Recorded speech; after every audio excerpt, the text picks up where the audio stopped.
जोर जुल्म की टक्कर में जोर जुल्म की टक्कर में।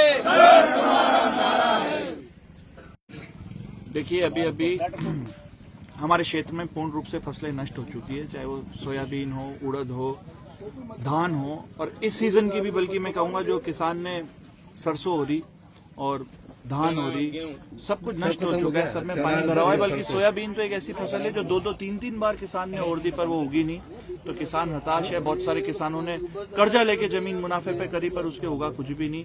आत्महत्या होनी चालू हो गई है, श्योपुर में हुई, हमारे यहाँ पे भी किसान ने सदमे में उसकी मृत्यु हो गई, सदमे में हार्ट अटैक आने चालू हो गए। तो इसको लेके बहुत गंभीर विषय है।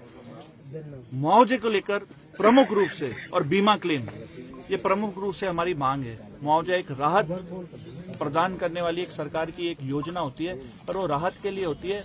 आज जरूरत हमारे को अभी है मुआवजे की, ताकि वो पैसा अगली फसल में हमारे काम आ सके। तो जिसके लिए आज हमारे को जरूरत पड़ी कि हम सब यहाँ पे इस मांग को लेकर हमने एक किसान अधिकार रैली से लड़ाई चालू करी थी, और उस दिन हमने ज्ञापन देने की कोशिश करी थी प्रशासन से। हमारी मांगे उनके समक्ष रखने से, उनसे चर्चा करने की हम लोगों ने शुरुआत करी थी, पर वो विफल रही। अपने आलीशान ऑफिस में बैठे अधिकारी जब अपना कमरा नहीं छोड़ सकते, बाहर तक नहीं आ सकते किसानों को सुनने के लिए, तो हमारे को प्रशासन से कोई उम्मीद नहीं है। अब हमारी बात केवल और केवल डायरेक्ट विभाग के मंत्री से हम लोग एक उम्मीद है कि हमारी मांग, हमने जो ज्ञापन तैयार करा वो हमने सरकार के नाम पे तैयार करा कि वो जरिए, प्रशासन के जरिए वो वहां पे जाए। पर जब प्रशासन बाहर नहीं आ सकता तो हम सीधा या तो कृषि मंत्री जी से बात करें, वो आके हमारी मांगों को सुने। पीपलदा विधानसभा उनके पास की विधानसभा है, कोई बहुत दूर नहीं है, सवाई माधोपुर पास में उनके पास की विधानसभा है। मैं समझता हूँ वो इस बात को गंभीरता से लेंगे। जो ज्ञापन हमने उनके लिए तैयार कर रखा है, जो हम जरिए एसडीएम भेजना चाहते थे, अब हम डायरेक्ट उनको ही देंगे, उनको हमारी मांगे बताएंगे। हमें उनसे उम्मीद भी है। सरकार में बैठे बहुत कम ही ऐसे मंत्री है जिनसे कोई उम्मीद की जा सकती है, जिसमें किरोड़ी लाल मीणा जी एक है। तो हमारी पहली तो यह है, और जब तक हमारी मांगे अब मानी नहीं जाएगी, अभी आर पार के किसानों के सम्मान की लड़ाई हो चुकी है, किसानों का अपमान हुआ है। एक अधिकारी बाहर आके किसानों का ज्ञापन नहीं ले सकता, उनकी मांगों को सुनवाई नहीं कर सकता, तो समस्या के समाधान की तो हम उम्मीद बहुत दूर की बात है। तो इस सब समस्याओं को लेकर अब हमारी जो है सरकार से प्रमुख मांगे हैं, और आगे की रणनीति हमने तय कर ली है।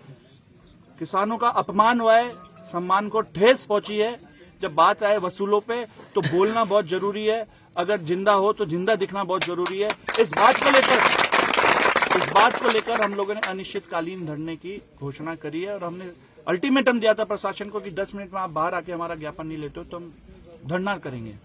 हमारी बात को हल्के में लिया गया। आज हमारा तीसरा दिन है। बारिश आई, हम नहीं रुक रहे, सर्दियां पड़ी, हम नहीं रुक रहे। कुछ भी हो, अभी आर पार की लड़ाई हो चुकी है और हमने आगे की रणनीति सेट कर चुकी है, और हम आगे, आज हमारा एक मशाल विशाल जुलूस है इटावा के अंदर अपनी मांग को लेकर गांधीवादी तरीके से। कल अनशन पे बैठेंगे, परसों हम सभी मंडलों में, जितने भी मंडल है सभी जगह हम पुतला दहन करेंगे, उसके बाद सद्बुद्धि यज्ञ करेंगे, और उसके बाद हम बहुत बड़ी एक किसानों की सभा करने हम जा रहे हैं। पर हमारी मांग, अब ये आर पार की लड़ाई हो चुकी है। किसान सम्मान मानता है, सम्मान सहित उसकी बात को सुना जाए, तब तो वो उम्मीद करेगा कि इस बात को होगा। तो इस बात को लेकर आज हम सब यहाँ पे एकत्रित हैं। आज तीसरा दिन है, और सोमवार 3 तारीख को बाजार बंद के लिए भी हमने जो है हमने आह्वान किया है, और बाजार बंद रखा जाएगा सोमवार 3 तारीख को इटावा का। जय जवान जय